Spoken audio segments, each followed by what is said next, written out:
Bienvenidos amigos a este nuevo video en mi canal de YouTube.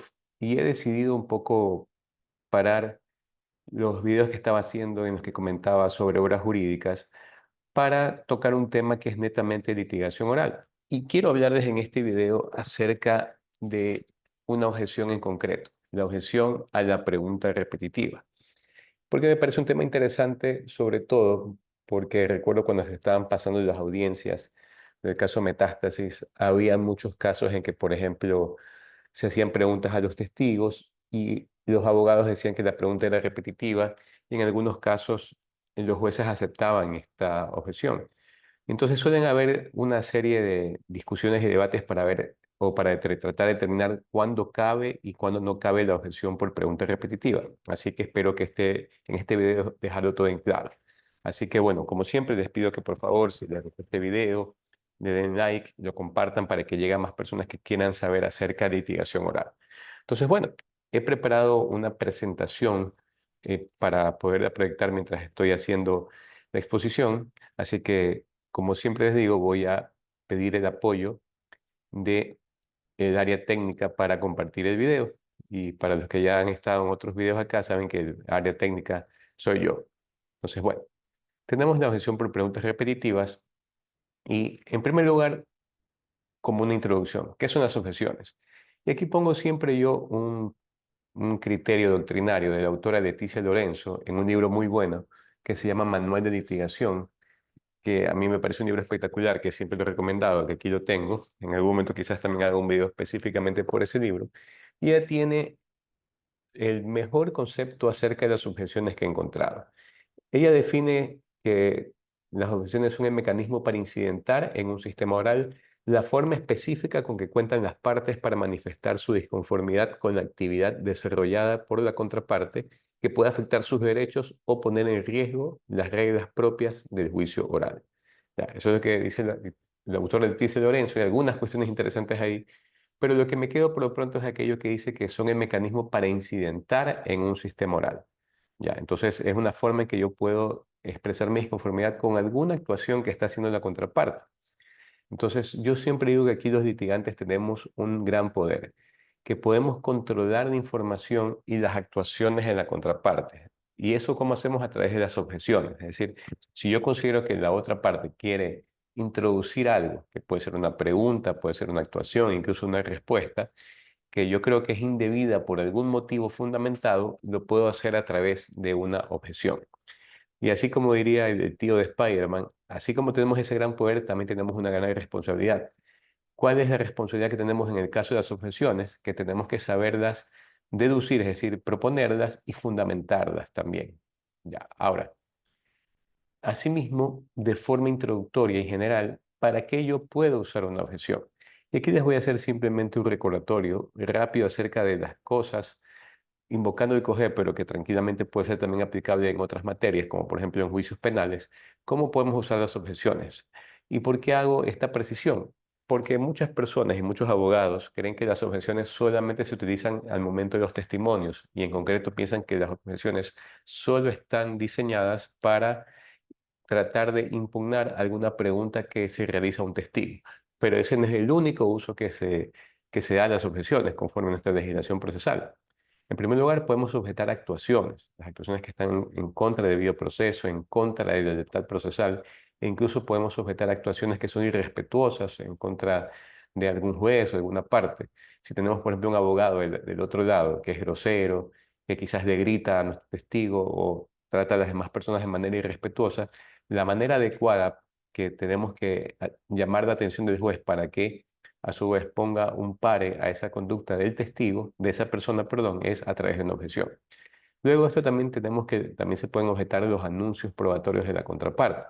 Cuando estamos en el debate probatorio, si yo quiero pedir al juez que inadmita un determinado anuncio realizado por la contraparte, lo tengo que hacer a través de una objeción. El uso más común de las objeciones y el más conocido, porque es el que más se ha retratado, sobre todo en las series o en películas de temática jurídica, son las objeciones a las preguntas. Y aquí hay otro tema también que yo siempre digo que son las objeciones olvidadas, que son las objeciones a las respuestas de los testigos. El COGEP nos permite objetar respuestas que dan los testigos en tres casos puntuales, cuando la respuesta va más allá, las respuestas sean impertinentes con lo que se está preguntando y cuando las respuestas sean parcializadas. Y el último uso de las objeciones, pero esto lo pongo aquí porque más hay en doctrina y sobre todo en legislación comparada, no lo encuentro en nuestro país, es cuando se habla de que las objeciones sirven para apelar con efecto diferido. No sé si ustedes han visto las típicas series norteamericanas que cualquier situación objetan. Y entonces los jueces toman una decisión en ese momento y esa decisión que se da en una objeción, yo la puedo apelar, insisto, en estos ordenamientos jurídicos. Y esa apelación va con efecto diferido. Y generalmente estas objeciones son para sanear algún tema procesal. Por eso es que en doctrina esto se llama digamos, la función curativa de una objeción, que insisto, esa no la tenemos aquí. Pero bueno, ese es el panorama general de para qué se pueden utilizar las objeciones. Y como ustedes pueden ver, las objeciones no están limitadas a las preguntas. Son importantes en el momento del interrogatorio y contrainterrogatorio para objetar cualquier pregunta, sí, pero ese no es el único uso que se da a las objeciones. Ahora, vamos entrando ya al tema, las objeciones a las preguntas repetitivas. Lo primero que saltará a la vista de todos ustedes es que las objeciones a las preguntas, o mejor dicho, la objeción por pregunta repetitiva no está contemplada en el artículo 176 del COGEP. Yo siempre insisto en esto, que si vemos el artículo 176 del COGEP, nos daremos cuenta que hay un listado de las posibles objeciones que podemos hacer a las preguntas que se le hacen a un determinado testigo, pero ese listado no es un listado cerrado, no es un listado taxativo. Esa es la primera clave. Es decir, puede existir otro tipo de objeción a una pregunta que no esté contemplado en ese listado del 176. Y una de esas justamente es la objeción por pregunta repetitiva. Ahora, ¿por qué cabe la objeción por pregunta repetitiva?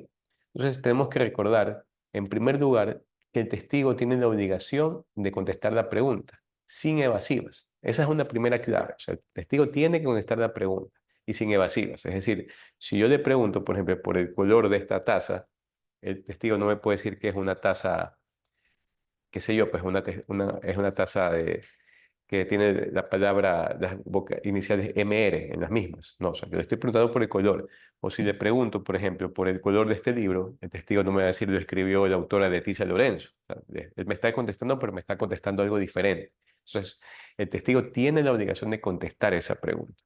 Ahora, ¿cuál es el tema de la objeción? ¿Por qué es tan importante esta objeción o por qué se insiste mucho en esta objeción? ¿Por qué se prohíbe de manera general la pregunta repetitiva? Porque si el testigo ya contestó la pregunta y la contestó bien, digámoslo así, la contestó de manera completa, la contestó sin evasivas, si yo le vuelvo a hacer la pregunta y el testigo me la contesta y yo se la vuelvo a hacer y se la vuelvo a hacer, se entiende que yo estoy tratando de confundir al testigo con tantas preguntas. Entonces, ahí está la importancia, es un medio de defensa para el testigo que ya contestó la pregunta. Entonces, el otro tema es que si el testigo no ha contestado la pregunta o si no la contestó sin evasivas, el testigo tiene que contestarnos la misma. Entonces, aquí está la clave. Recordemos que el artículo 175 del COGEP nos dice que el testigo tiene la obligación de contestar a todas las preguntas que se le formulan. Y además, incluso dice que el juez puede obligar al testigo a contestar. Por eso es que muchas veces hemos visto que un abogado hace una pregunta y el testigo no se la contesta. Los abogados les piden al juez que obligue al testigo a contestar. La clave aquí está en que el testigo, acorde con el COGEP, puede negarse a contestar cierto tipo de preguntas. Y en concreto, si vemos el artículo 165 del COGEP, están en los dos numerales. ¿Cuáles son los casos en que el testigo se puede negar a contestar las preguntas? Primero, cuando esa pregunta le puede generar una responsabilidad penal a él o a alguna persona cercana a él, por ejemplo, su cónyuge, su conviviente, a un pariente dentro del segundo grado de consanguinidad o cuarto grado de afinidad.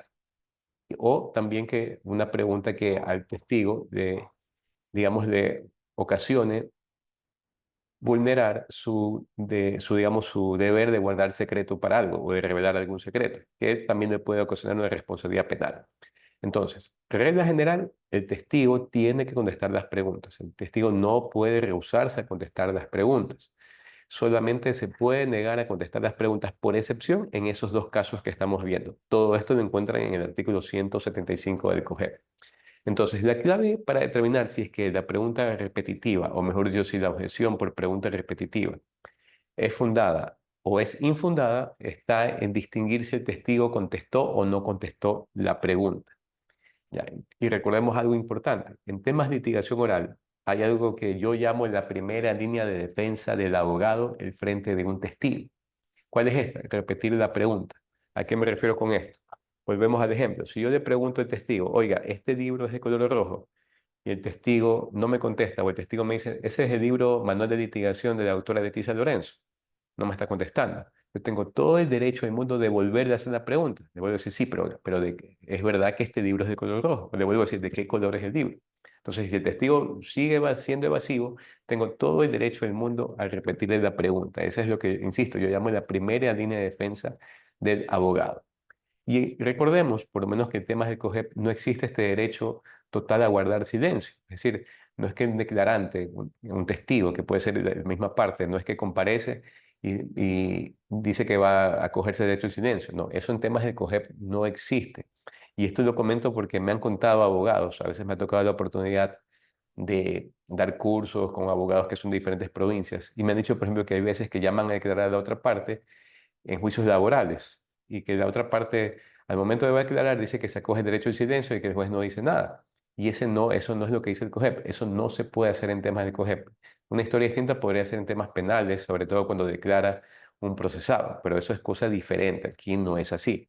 Recordemos, aquí la regla general es que el testigo tiene que contestar todas las preguntas, menos aquellas que le puedan ocasionar responsabilidad penal. E incluso el juez puede obligar al testigo a contestar la pregunta. Entonces, ahora, vamos con un diagramita para determinar cuándo cabe o no cabe la objeción por pregunta repetitiva. Entonces, tenemos primero que hay una pregunta para el testigo. Ya, se lanza la pregunta. Entonces, lo que tenemos que hacer es, el testigo ya contestó la pregunta sin evasivas y en su totalidad, si es que sí. Entonces, si se vuelve a hacer la pregunta, cabe la objeción por pregunta repetitiva. Ya, entonces, aquí la clave es que ya el testigo ya contestó la pregunta.